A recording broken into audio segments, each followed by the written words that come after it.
The Little Match Girl. Hans Christian Andersen. It was so terribly cold.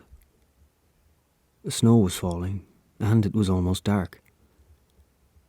Evening came on, the last evening of the year. In the cold and gloom, a poor little girl, bareheaded and barefoot, was walking through the streets. Of course, when she had left her house, she'd had slippers on. But what good had they been? They were very big slippers, way too big for her, for they belonged to her mother. The little girl had lost them, running across the road, where two carriages had rattled by terribly fast. One slipper she'd not been able to find again, and a boy had run off with the other, saying he could use it very well as a cradle some day when he had children of his own.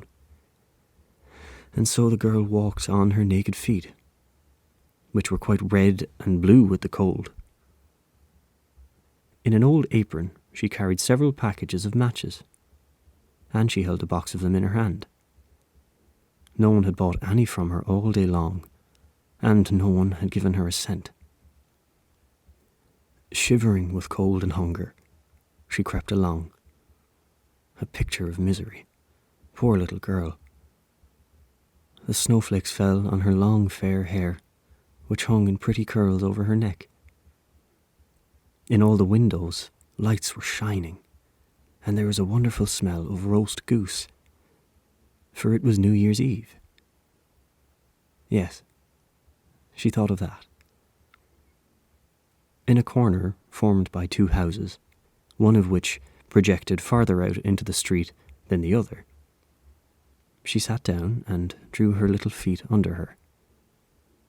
She was getting colder and colder, but she did not dare go home, for she had sold no matches, nor earned a single cent, and her father would surely beat her. Besides, it was cold at home, for they had nothing over them but a roof through which the wind whistled, even though the biggest cracks had been stuffed with straw and rags. Her hands were almost dead with cold. Oh, how much one little match might warm her. If she could only take one from the box and rub it against the wall and warm her hands. She drew one out. Ratch! How it sputtered and burned. It made a warm, bright flame like a little candle, and she held her hands over it. But it gave a strange light. It really seemed to the little girl as if she were sitting before a great iron stove with shining brass knobs and a brass cover. How wonderfully the fire burned. How comfortable it was. The youngster stretched out her feet to warm them too, and then the little flame went out. The stove vanished, and she had only the remnants of the burnt match in her hand. She struck another match against the wall. It burned brightly, and when the light fell upon the wall, it became transparent, like a thin veil, and she could see through it into a room. On the table, a snow-white cloth was spread, and on it stood a shining dinner service. The roast goose was steamed gloriously, stuffed with apples and prunes. And what was still better, the goose jumped down from the dish and waddled along the floor with a knife and fork in its breast right over to the little girl. Then the match went out, and she could see only the thick, cold wall. She lighted another match. Then she was sitting under the most beautiful Christmas tree. It was much larger and much more beautiful than the one she had seen last Christmas through the glass door at the rich merchant's home. Thousands of candles burned on the green branches, and coloured pictures like those in print shops looked down at her. The little girl reached both her hands towards them. Then the match went out. But the Christmas lights mounted higher. She saw them now as bright stars in the sky. One of them fell down, forming a long line of fire. Now someone is dying, thought the little girl, For her old grandmother, the only person who had loved her, and who was now dead, had told her that when a star fell down, a soul went up to God. She rubbed another match against the wall. It became bright again, and in the glow, the old grandmother stood clear and shining, kind and lovely. "Grandmother," cried the child, "oh, take me with you.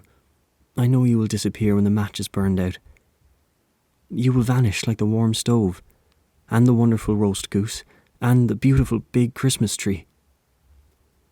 And she quickly struck the whole bundle of matches, for she wished to keep her grandmother with her. And the matches burned with such a glow that it became brighter than daylight. Grandmother had never been so grand and beautiful. She took the little girl in her arms, and both of them flew in brightness and joy above the earth, very, very high, and up there was neither cold, nor hunger, nor fear. They were with God. But in the corner, leaning against the wall, sat the little girl with red cheeks and smiling mouth, frozen to death on the last evening of the old year. The New Year's sun rose upon a pathetic little figure.